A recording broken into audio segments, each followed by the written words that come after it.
On today's episode of Gathering the Kings. See things through. When you get started, see it all the way through. Don't give up early. You are listening to Gathering the Kings with Chaz Wolfe, featuring fellow 7, 8, and even 9-figure business owners who have real battle scars from business and life, but have prevailed as the king that they are designed to be. We welcome high-performing entrepreneurs to the stage in order to reveal the real of the real on what it takes to build a successful business today. We dissect the good and bad decisions they've made along the way that give a true and accurate picture of the journey of success and how you too can get there. Through this dialogue, you will learn the value of growing your network and surrounding yourself with power players and kings like today's guest. Grab your pen and notebook because we're about to dive in. What's up, everybody? Chaz Wolfe, Gathering the Kings podcast. I've got a special edition coming to you today, coming from the DFW airport. I'm always in my studio, but today I had to squeeze in this wonderful interview with my buddy, now king, Matt Magnuson. Welcome to the stage. How are you, dude? I'm doing awesome, Chaz. Big fan of what you're doing here, so I'm very excited to have this conversation with you today. Yeah, man, it's a little interesting. Normally I'm standing. I love standing. I'm a tall guy. I got a deep voice. I got to really project. But now I'm in an airport. I'm trying to be quiet. I think I'm the only one around, but it just feels a little different. But I'm glad I'm here with you. Hey, I'm glad that you made time wherever you're at to get the podcast done, get the things to do list checked off, no matter what the circumstances. Unfortunately, I've tried to be a guest on a couple of shows, even recently, and they cancel morning of. And I just do not understand that. In fact, I'm probably, as soon as this podcast is done, I'm probably going to make some sort of a educational post about just doing the things that you're supposed to do, that you say you're going to do, like freaking showing up on time, not canceling meetings and stuff like that. But dude, I'm so glad that you're here. Matt, tell us what kind of business that you have. So I own iCRYO, which is a health and wellness center in Wichita. We specialize in pain management, sports and fitness performance, as well as general health and wellness. And then we have a few services that are more on the beauty aesthetic side. Our whole body cryotherapy product is that flagship product that we have within our center. But we have 7 other services, including IV infusions. We have a team of licensed RNs that give different nutraceutical IVs. We have infrared saunas, compression therapy, just a whole lot of things that are alternatives to help people live healthier lives and just really overall elevate their lifestyles. I love how it's all connected to health. And obviously the IV stuff is still pretty new. Cryotherapy. We were just talking about this before we jumped on here. I barely knew what it was, simply just because I had a previous client that was in the industry. And here we are, you're in the wellness space. You're helping people with pain management. I want you to go another layer just real quick here for the people who maybe don't know what cryotherapy is, or when they hear wellness center, they're thinking, what does that really mean? What is an IV infusion? What are these things? Give it just take away for 60 seconds. Let us know what you're doing practically in the marketplace. You're in Wichita, Kansas. Somebody's listening today, maybe in Wichita, and they need to come check you out. Why? What's their need? What do you have? So everything that we have is natural solutions to just elevate the lifestyles of our guests. Pain management is obviously a big component of that. So that's where cryotherapy comes in. It's an amazing alternative to using pain pills. I personally used it to recover from a car accident several years ago that left me very injured. And so I believe in that product, but there are all these other services that we offer that do amazing things. With IVs, we can do things like boost immunity, help anti-aging. We can even cure hangovers. No matter what somebody's lifestyle is, we've got a natural solution that can help them feel better and live a better life. Yeah, I like you said, maybe on what side of the spectrum that they're on, if they're really intentional about putting the good stuff in their body, or they're just trying to recover from some not good decision, you've got them covered either way. Sounds like. Yeah, absolutely. I would say that we're more focused on helping healthy people get healthy, or help people who are wanting healthy. But if somebody has a rough Friday night and has big plans on Saturday, we can help them get there. That's funny. I'm glad that places like you exist, because even my wife and I were huge on taking natural approaches to really life, trying to do things how it was designed to be. And so I love guys that are like you, willing to step out, take a little risk, and supply the needs for those of us that like to think a little differently. So we appreciate that. Before we jump into your story, because obviously I want to hear about the car accident, how you got started in business, all that fun stuff. At this level in the game, you've obviously reached a certain level, right? You've got a certain number of revenue, you've got a team, you've got a business, you've got a structure, like there's a physical location and you're running a business and very successfully. Why are you still doing it? For a lot of listeners today, they're hearing you go, he's made it. Why are you still pushing at this level? I humbly disagree with those people because I don't think that I've made it. But to me, it's not necessarily about making it. It's about where I see some problems in the world today. We have an obesity crisis in this country, Right. and that's well documented. We've got an opioid crisis in this country, and with what I am doing with iCRYO, really helps individuals have that alternative to taking pain pills, so they're not getting addicted to pain pills. That's ultimately why I got into business. I was looking for something other than a pain pill and never heard of cryotherapy. When I first heard of it, the idea of jumping half naked in a box that's cooled to negative 170 sounded like the dumbest thing I've ever heard of till I tried it. And then I'm like, this is magic. This is amazing stuff.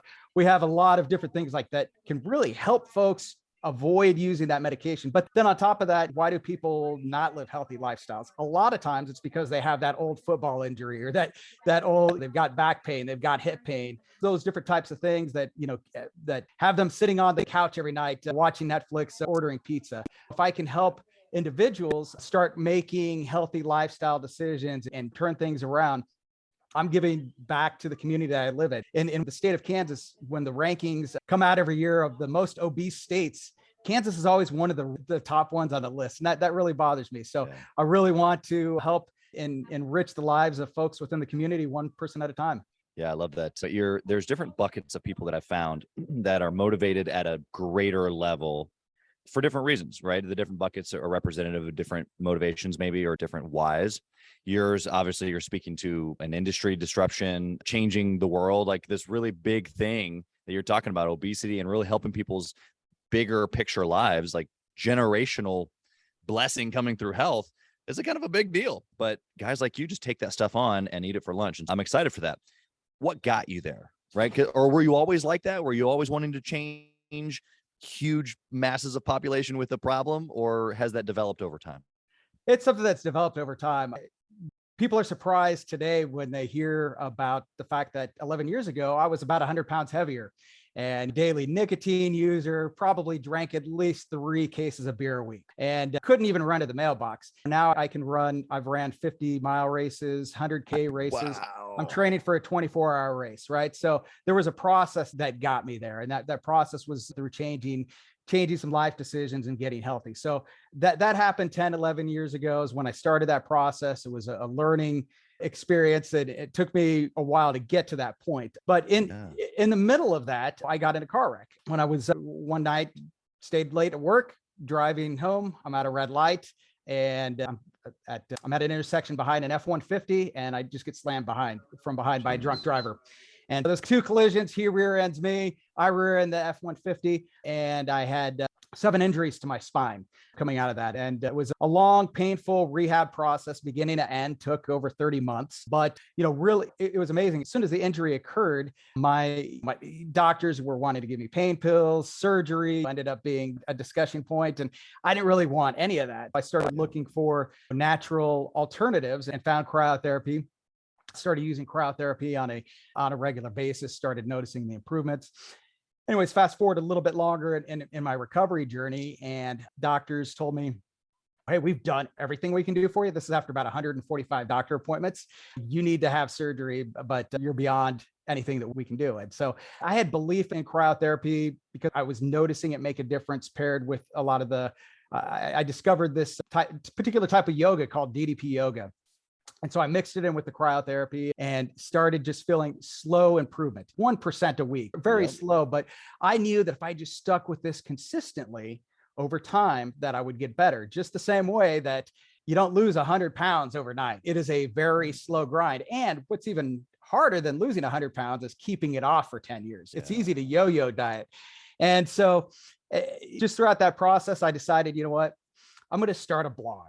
And I'm going to document this comeback that I have of using cryo and just using fitness as a way to repair my body slowly and get back into things. And throughout that journey, one day there's a few things that kind of converged at the same time, but the light bulb went off one day. It was, hey, you need to open a cryo center. So that's really what led me to this point today. Dude, first off, I think that your story is amazing separate over here. The fact that you would have that mentality, right? Because even just that, if the listener's paying close attention, which I hope that they are, what you just described are business principles as well, right? If you just get 1% better every day, if you just consistently pursue the things that you know that you're supposed to be doing anyway, over a long period of time, just like you were just talking about with your health and being aware of certain things in your recovery. If I just do the things that I'm supposed to do over the course of time, I'll get better. I'll stick to it. And I think that mentality right there is a large reason of your success. And so I just wanted to point that out. Obviously, it's not just your fitness success, but it's probably your business success as well. And now you have a cryo center. So, Wichita, Kansas, like you said, Wichitians, as we call them, they like to eat. And just like the Midwest, man, we got good beef, we got good food, and good barbecue here in Kansas City that trickles down, I'm sure, to Wichita a little bit. And people are in need of the service. So I'm just so thankful. Well, let's fast forward a little bit here. The reality of mindset, because everything you've just been describing is all mindset followed by action. And I've just got done off my yearly read of Think and Grow Rich. So I'm like hype on exactly this topic here, which is mindset followed by action. And so I want to talk about action that you took early on. So you've already talked about the recovery or the partial recovery, how you got started. Once you were in the business, before today, though, I want to know a good decision that you made that you can strategically look back and go, that right there was a good decision. And I want to repeat it. I also want the listeners to know what it is. Yeah. So I think the best decision that I made really with the business is that I have services that nobody knows what they do. People, if I go into a room of 20 people, might find one person that knows what cryotherapy is. Then you start talking about our other services and very similar. So my approach, the decision that I made very early on was we're going to educate the city of Wichita on what cryotherapy is. We're going to educate the city of Wichita on what IV infusions and infrared saunas and localized cryotherapy, all these services that we do. And so I started just doing that on my own way before we even opened iCRYO. I mentioned that before I started the business, a year or two before, I started the blog and started journaling. Along with that blog, I started an Instagram. And so it's really using social media to educate people. After I made that recovery, I jumped from doing marathons to doing ultra marathons. I'd never ran more than 26 miles in my life before the accident. Now, after the accident, I'm out there with spinal stenosis running 50 miles on a regular basis or 32-mile overnight runs, just different things like that. So I've documented that through my social media, but I've had that tie-in to how I'm using iCRYO services because we've got different customer segments. We've got the pain management side. I've already documented. I've got the best success story that I could possibly tell. And instead of hiring an outside social media influencer or something else to endorse this product, I am my own case study, if you will, 100%. From a pain management side. If I have that from a pain management side, I can also do that from that athlete side. And as I've really built this business, it's been more of a grassroots approach. Let's go to networking events. Let's go to running clubs. Let's spend as much time in gyms as we can, because I can't educate the public on what cryotherapy is with a 30-second commercial on the radio or a 30-second TV commercial. What I can do is I can have a 5-minute conversation with somebody that at the beginning of, there's no way they would try cryotherapy, but by the end of the conversation, they're either interested in it or they know they have a mother or a spouse or somebody that is in severe back pain or severe hip pain, or maybe needs something to boost their immunity or something that ties into what we offer. And I'm able to get them in the center. And then when they have that success story, then that continues to trickle down. Yeah.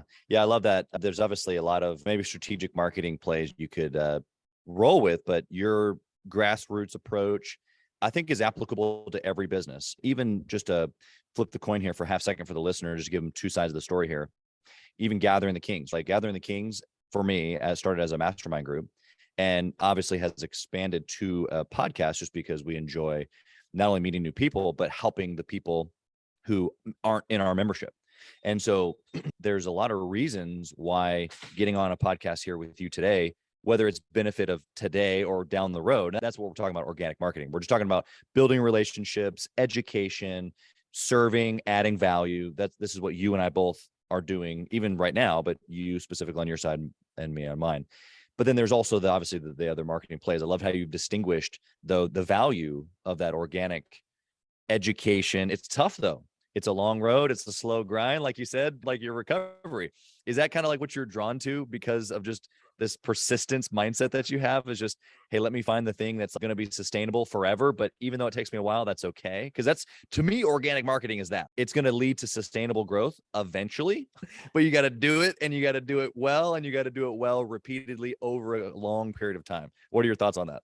My thoughts, I'm very blessed because I do have that persistence, but I also have a service that I have passion about. And when you can mix persistence with passion, it almost seems effortless in a way. I love talking about cryotherapy. I love talking about helping an athlete maybe prepare for a race, or helping an MMA fighter prepare for a fight, or somebody who has had chronic knee pain for 3 years, or somebody who can't sleep. Just being able to sit down and have that conversation with them, or even helping.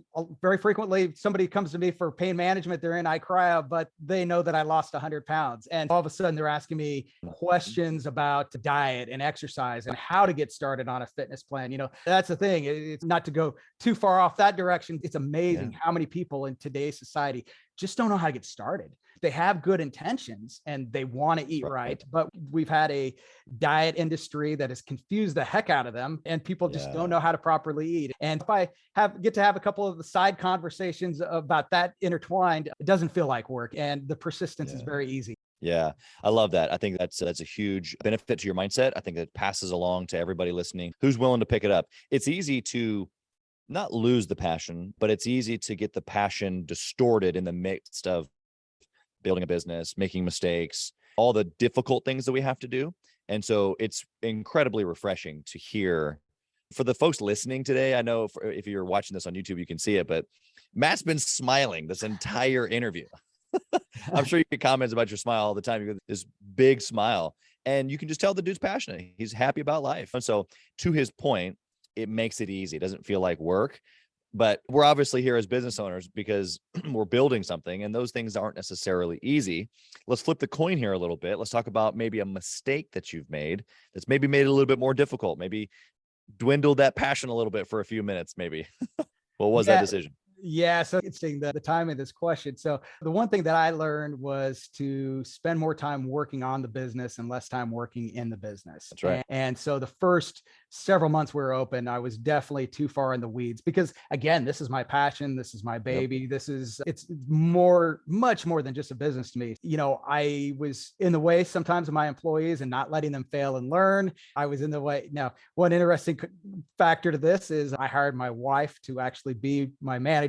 So that's an interesting dynamic. It does. It's a very interesting and ever learning dynamic. Several months into opening iCRYO, it was a realization that I had, and it's still a process getting there in terms of stepping back. But what's interesting about the timing of this is just 2 weeks ago, I was at an iCRYO conference where they had other franchise leaders who were a couple years ahead of us in the process, just sharing best practices. And universally, all of them said that answer, that they were working in the business, not on the business. So it was validating to know that I'm not completely crazy. I'm making a very common mistake, but at least it was something that I identified and already started pivoting towards. Yeah, that's incredible. The transition, in Gathering the Kings, we call it the warrior to king transition, right? So the technician or the in the business warrior, worried about the daily battle, in the weeds, as you said, blood on the sword. You can only really be concerned about maybe one or two people, one on your left, one on your right. As a king, though, the mindset is the team, your family, the community, reaching out to those in Wichita, education. Like it has to be a bigger picture at that point because you have a bigger vision. And so I love that way that you've said that, even in the super niche down business of cryotherapy, and you got together with all other only cryotherapists, that was an issue. And so I think that the listener right now is going, yeah, dude, how do I do this? So I got two questions for you. What happened that had already led you to kind of lead toward working more on the business? Was there a story there that led you to that moment? And then what have you practically done to take yourself out of the weeds since then? Yeah, one thing that my wife and I identified that we could use very early on was a business coach. And so we found a very unique business coach that coaches couples who operate businesses together. She actually spent decades as a marriage counselor first. So it's naturally makes sense. Yeah, it's great. So I think that we learned a lot from her, and she mentioned it to us early on, but sometimes you can't see the forest through the trees. I think it was really accumulation of starting out the week and saying, all right, these are all the things I want to conquer. and then getting into the business. And then on Friday, it's 10:30 at night, and I'm looking back at what we accomplished during the week, and I didn't do this and that because I was in the business. Busy. So it's just kind of slowly learning how to give up the baby a little bit. Yeah. Okay. So practical steps since then of giving up the baby. What does that look like? So one thing that we did is we identified who our emerging talent was on the team first, and we gave them promotions with extra responsibilities. They still do the day-to-day within the center. Sure. Our type of operation, everybody does everything. We don't have a front desk person. We don't have a janitor. So you greet people when they come in the door, you answer the phones, you clean the toilets. You're also putting people in the cryotherapy chamber, right? Yeah. But, what are some tasks that social media, for instance, we've got a young lady who does an amazing job with that. I don't touch social media anymore, except for sometimes pitching ideas. I just get out of the way. Now she's our social media manager. And so we've tried to identify within our team, what are the skill sets? What are that extra thing that they can bring to the table that we can just task to them? It's going to give them more a sense of ownership over the business and what they're doing because they're part of the team instead of just in the day-to-day things. It's developing their skills. It's giving them bench strength, but it's also freeing up the calendar to do other things that I know are important to the business. Yeah. With you giving away those things, those tasks, those day-to-day in and out weed type tasks, it's freed up your calendar to then you said, do the things that are more important. What have you recognized from that King's Now perspective, that kingship? What's more important than welcoming a guest or answering the phone or cleaning the toilet? What could possibly be filling your calendar now? Give the listener some ideas of what you've been putting your hand to.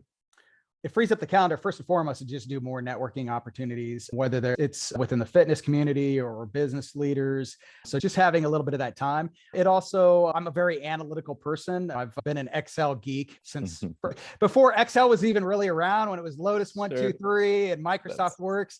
I've always been that spreadsheet guy. I'm spending a little bit more time really deep diving, combing the numbers, just understanding different levers that I need to pull within the business. So I would say that those are probably the two biggest things. Those also are two things that I find very enjoyable too. So it's some of the other things that I pulled myself out of, I didn't really like doing anyway. Exactly. And some of those things, like you said, it was your passion to start it. And so that's why you were maybe doing it. But now you get to actually work on those higher levered tasks. I love how you use the word leverage. We use the word leverage a bunch. Leveraging time, resources, and key relationships, in essence, is what you just described. And so that perspective only opens up when you've allowed your brain and your calendar to actually see those things. And so you've given us great, not only insight, but then also practical steps. So thanks for sharing. What about a decision that comes to your desk nowadays? Do you have a process, certain steps that you take, a mindset that you try to stay in when you're making decisions nowadays? It depends on the complexity of the problem. If it's a small to medium problem, it's really more just going back to the employees. What makes the most sense? They're the closest to it. They're on the ground floor. They know where the bodies are buried. They know what's broken. It's really, hey, help me solve this problem. Yeah. If it's a more higher level or financial type of decision, again, it goes back to that Excel thing. Let's take the set of data. Let's make some pivot tables. Let's look at this from every single type of angle that we could possibly use to make the best possible decision. And that's really something that I did. I would say, I tell younger people that no matter what job you have in your career, you should always build some sort of side skill that you're better at than the rest of your peers. And so that's what Excel was to me when I was a baby manager, and I wasn't always the most inspirational rah type of leader. Sure. Wasn't always the putting up the highest sales numbers as a leader, but in terms of using data as a hack as a shortcut to accomplish goals, I was always light years ahead of my peers. And so I just continue to leverage that in the business world. Yeah, I think it's so good. I think a lot of people listening here today, a lot of entrepreneurs get started in the business because they were good at whatever it is that they are doing, whether it's marketing, whether it's building something, running a fitness business. For you and for myself, we got started in a business for a different reason. And so we got started more so, yes, out of passion, but we had that almost inclination to be able to use some of those skill sets that we had determined useful before getting into business, which I think is a great perspective, because that's not everybody's story. There's a lot of entrepreneurs that they've got a skill set and they just jumped in with that skill set, which is fine. The skill set of running a business, though, is really what we're talking about, you developing at this current time, and which is what the listener needs to develop as well. It's not just the skill set of marketing or building a deck or running a fitness business or getting people in the chamber. It's how to actually run the business. Before we transition to the speed round, anything to add there? I don't want to move on too fast from those important points. The only other thing that I'd add is when we're talking about decisions, that's why I asked, are you talking about before I launched the business or after the launching the business? I would say several years ago, I became a 4:30 a.m. person. And I think that really changed my effectiveness and how I structure my day-to-day, how I prioritize, and how I see things through. I think that when you spend your day doing something very difficult in the morning, I think it makes you more mentally sharp. I think that's when you come up with the best ideas. I don't come up with the best ideas when I'm already in the office. I'm already hearing noise. I already have emails coming to me. I already have phone calls coming to me. So if I start out the morning, 4:30, do an hour and a half, 2-hour long, hard workout, during that hard, difficult workout, I'm going to think about people I need to call today, things that I need to add to that to-do list. And then when I start my day, I feel like I have a head start. I'm an hour and a half ahead of people who don't do that. And not on top of that, everybody's day is filled with wins and losses, right? And so you just hope that, and the losses are inevitable, but you just hope every day you survive the day with more wins than losses. So, when you start out that day with that difficult workout and you accomplish it, you already have a couple of wins for your day to start out with. So you're already on that upswing. You have momentum starting out the day. Exactly. This is such a phenomenon to me. We're going to stay here for a second because it was even just this week. And I haven't been a 4:30 a.m. person, so I can't necessarily say I'm on your level, but I've been a 5:30 a.m. person for a while. And I'll tell you, the days that I don't do it for whatever reason, whether I just couldn't, I chose not to, or just days I decided to be with the family or weekends, whatever the day was, I'll tell you this much right now. The days that I get up early and work out and do what you just said, I feel like the day, like by the time the normal day would have started, I've already gotten so much done, even though I haven't really done anything else, quote unquote, for the business. My feeling of achievement and momentum, as you described, is like, dude, I've been up forever. Like I've got a half day in, like I've already gotten half the list done, even though I haven't really worked on the list yet. I've been mentally going over the list. I've been mentally going to that space, even physically. I just wanted to hang there for a second because we hear this in books, we read it in books, and we hear it on podcasts and other shows and conferences and people that speak on stage, but it's real. It's 100% real. And so I would encourage a listener right now. I know you don't have to, maybe it's not in the morning. Maybe your time, maybe your early is 8 and you work until midnight. Like the time frame for me particularly doesn't really matter. You don't have to be 4:30 for me to like check the box and make sure that you're successful. The point is that, are you doing the hard thing first? Are you choosing to get physical? All those things give you momentum. Would you like to add anything? Yeah, I would just add that throughout the day, we have different things that drive us different places emotionally. When you have those ups and downs and you have maybe a frustration, or just throughout the day too, there's so many sensory inputs between email and what we listen to on the radio on the way to the office and all those different things. Doing that hard thing early in the morning before any of that occurs really helps me think much clearer. The best ideas I come up with aren't sitting in the office at 1:30 in the afternoon. They happen at 5:15 a.m. when it's dark and it's cold and I'm running down by the river. Then I'm like, okay, this is something that we're missing. I need to make this operational pivot, or here's a great idea for our November marketing campaigns. The things that I probably am not going to think of when I'm in the office. Yeah, giving yourself and your mind space. Okay, we're going to go to the speed round. First question in the speed round for you, Matt, is you said you're a numbers guy, you're a data guy, so it's going to be a perfect question for you. I want you to dwindle the entire business down to one trackable metric. If you could only pick one thing to track, what would it be? I'm going to answer this question with my head and with my heart. All right. So with my head, the most logical is just going to be the profit margins, right? But I think that, as we mentioned, the services that we have are emerging right now. So I know that in order to get the profit margins that I'm chasing next year and the next year and the years beyond, and as I start working on my second, third, and fourth location, which I plan doing over the next 5 years, I know that education piece needs to happen within this community. And so the way that I really measure today how effective we are is through my bi-weekly radio appearances. There's a local radio station I have a appearance on every 2 weeks. And when I'm preparing to go on that radio show, I think about the success stories that we've had at iCRYO, because I like to tell some of those stories on the radio. And if I can come up with 3 or 4 at the top of my head right away, I know that we've been doing something right. And if I have to think and ask my team, then you know what, we're not doing quite as well as we could. And luckily, almost every single time I've got to weed out what are the best stories to tell. And so as long as we're doing that, I know that each one of those stories, they're going to, this isn't, hey, I found a good cheeseburger. You're going to find that, you're going to tell 2 or 3 people. If you find something that changes your life, if you've been taking creams that you're putting all over your body because you have psoriasis, and you've been doing this for 20 years, and you find something that you now just threw that bottle of cream in the trash, you're going to tell everybody. And so that's really where we are at right now in the life cycle of services that we have. So that's why I have to measure that now. The profit margins, they'll come next. That's phase 2. I love that. What book would you recommend, Matt, for a 6-figure business owner trying to grow their business? Leadership is an Art by Max Dupree. Okay. It's all about servant leadership. I could say that when you think about the books that you read throughout your life and which ones cause a pivot, I would say that it's been the top 3 influential book in my life. And it really helped me pivot my leadership style as a manager a long time ago, and made me more effective and made me more focused on working for my people than my people working for me. Yeah, I love that synopsis. I want to press that button just a hair, just because servant leadership is something that I'm familiar with. I've read multiple books on, but that might be a phrase that the listener is a little bit confused by.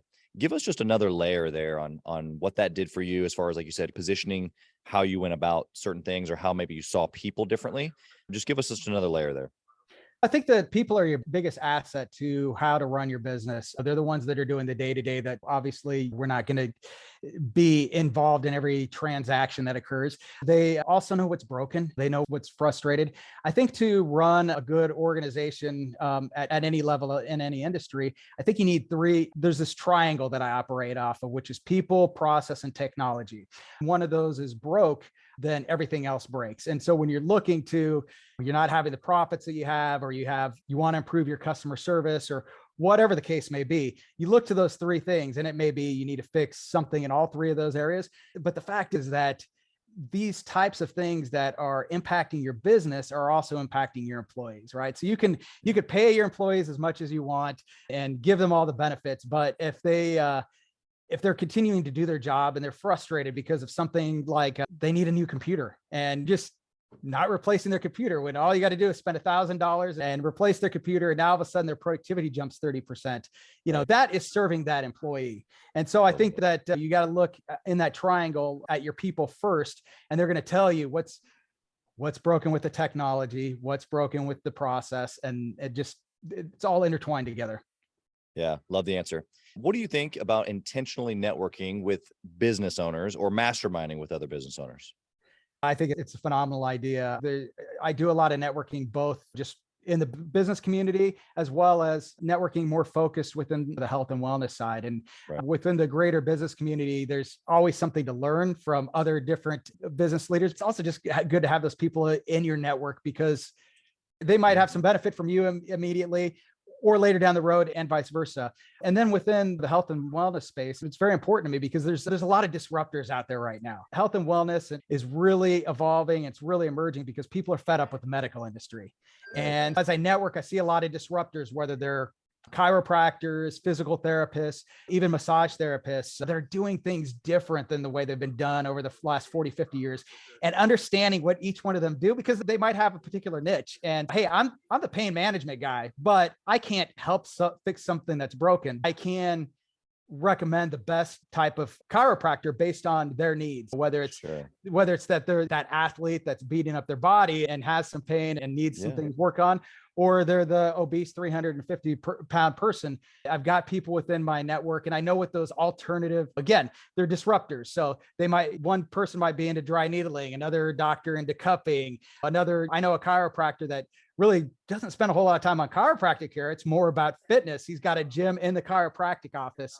Right. And then I know another chiropractor that's got the most efficient system where you can get in and out with an adjustment in probably less than 7 minutes. That's great for somebody that's the person that's busy on the go that needs to get a couple adjustants a week. I'm going to send them to that guy. And conversely, these guys realize, hey, I'm the person that's fixing them, but I might be a PT, and I'm putting my client on this 12-week recovery program. That doesn't help him with the pain during that process. And instead of him taking that pain pill, hey, go do this Check out this. cryotherapy thing and Yep. take down that inflammation that way naturally.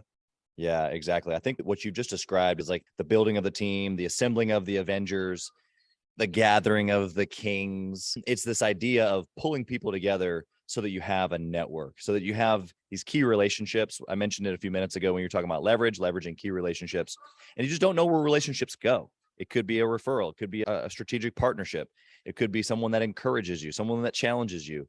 I think that your open-mindedness to networking and then those things that you've layered in there are just beautiful. I hope that the listener pays attention. What I've found more often than not, even myself, early on when I was growing my first couple of locations of franchises as well, the networking was important and it was all right, but I was very transactional about it. I wasn't concerned so much necessarily with the long-term relationship. And that's just, I think what you and I both are just hitting home is that maybe it's now, maybe it's later, maybe it's both.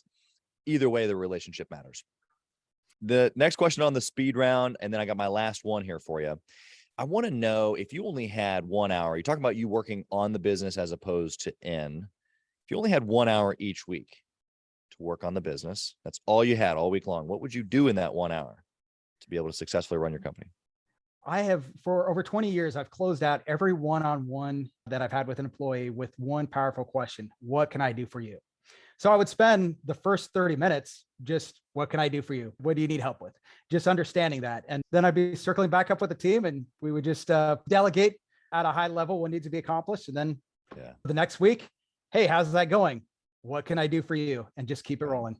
That's good. Love the simplicity of the answer. Last question for you, Matt. Are you ready? I'm ready. If you could whisper in the younger Matt's ear, what would you say? See things through. When you get started, see it all the way through. Don't give up early. I did way too much of that in my life. And that's where really running and losing that weight. It was more than just losing the weight and getting healthy and getting fit. It was that journey. And I can tell you that when you go through the process of running your first marathon, you can't just show up at the marathon. You have to stick with a plan all the way through. But then when you accomplish it, you're like, holy crap, I just ran a marathon. 1%. I did it. 1% of Americans run a marathon. So I'm not telling you have to run a marathon, but find those hard things and don't bail out early. And for me, it was the running. And so then that translated into my professional career. I can also tell you that with that car wreck that I had and those injuries that I sustained, the fat Matt, before Matt lost all that weight, he wouldn't have ever recovered from that injury, because that injury required a lot of hard work to get there. Obviously, it was intertwined with fitness and standing in a cold box 3 minutes a day, 5 days a week. I wouldn't have done those things if I wouldn't have gotten in shape first. And so I'd probably be sitting on the couch, 300 pounds, ordering DoorDash while watching Dahmer from beginning to end in one night. I'm so far from that. And it's trickled down. It's made me a better father. It's made me a better husband. It's eradicated excuses, because excuses are they're just self-imposed lies that we tell to ourselves to feel better about not doing what we know that we need to do. And when you lose 92 pounds, when you run a marathon, then all of a sudden you realize, you know what, every excuse I've ever told myself is complete garbage.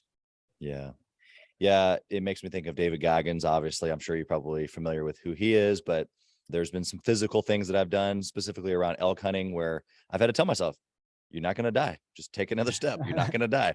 And so I'm hearing that come through the screen and through the mic now with you. Is just this persistence, this just stay at it. All of the things, and we mentioned this at the very beginning of the show, all of these things are so applicable to business. I had this realization about 1.5 years ago, very similar to what you're saying, is that I just kind of looked up, it's been 10 years. I told my wife, like, oh, we've been like head down doing the thing, multiple locations of a business, lots of real estate, starting a couple of other businesses, being good with finances. Really is just good decision. There's some bad decisions in there too, don't get me wrong, but just a repeated persistence of good decisions is what you're saying. And I can attest to that. I look back at the last 10 years, last 12 years, and I go, how am I here? Right? Where you're like, how are you where you are, and not the 300 pounds on the couch scenario. So it's the 1% you talked about. It's just a little bit every single day, staying focused, staying persistent. I think if anything, you've given the message, not only of fitness, but also business. It's the same. You want to add anything to the listener here before we sign off? You didn't ask me what I'd do if I lost it all. That's right. I changed the last question, but since you brought it up, I want to know, what would you do if you lost it all?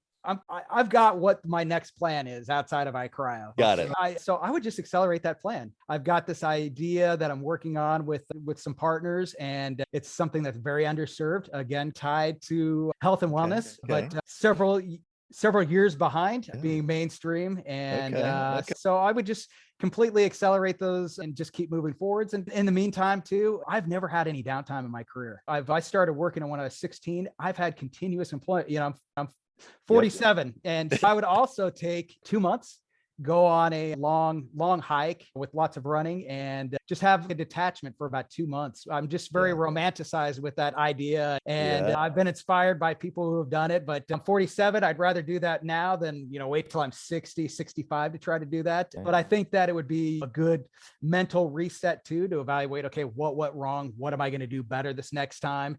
Totally. And in the process, launch that new business, as well as I also have plans I'd like to write a book one day. And so I feel like that what better way than when you're just completely detached, doing hard things, because when you're doing hard things, you're a little bit more honest with yourself than when you're comfortable. Yes. That's right. Dude, you've been an absolute inspiration. I would read that book. So please write that book. I think a lot of people need to hear that message, that this thing that we've been talking about, even your answer there at the end, is just about persistence. It's about, hey, great. And you said the whole thing with a smile. If I lost it all, he's over here smiling the whole time. That to me tells me that you've got joy, that you're excited about life, and that it's not just going to happen today. And it's okay. It's the journey, like you said. So we hope that the listener obviously got plenty from today. If they were paying attention, even the slightest. You had mentioned before we started the show that sometimes you listen while you're running and you're paying attention. You got to stop and take a little quick note. They had to do that several times in this show. So that we thank you for that.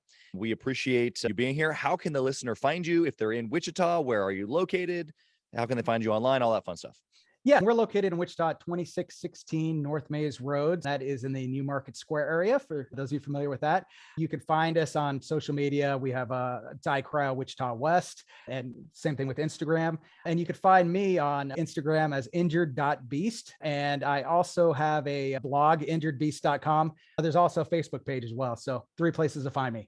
And I write a lot about cryotherapy and recovery, but there's a lot of different things around weight loss, nutrition. So it really started as the blog as I recovered from the injury, but evolved to more of just a healthy living type of blog. Yeah, we'll put you up there next to the Liver King. Are you eating raw liver these days? Do not eat raw liver.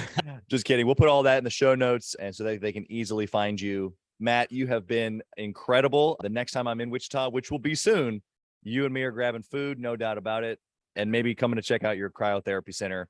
Just loved everything about your story. Thank you for being here. We appreciate you. Nothing but blessing to your family, your business, your team, all of it.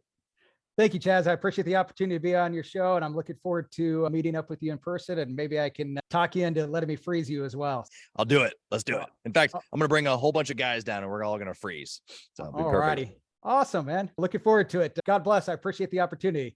Absolutely.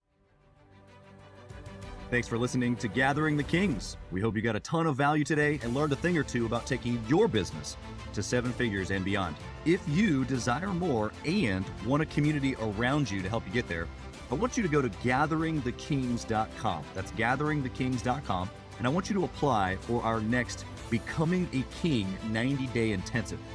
We are extremely exclusive by nature as a group.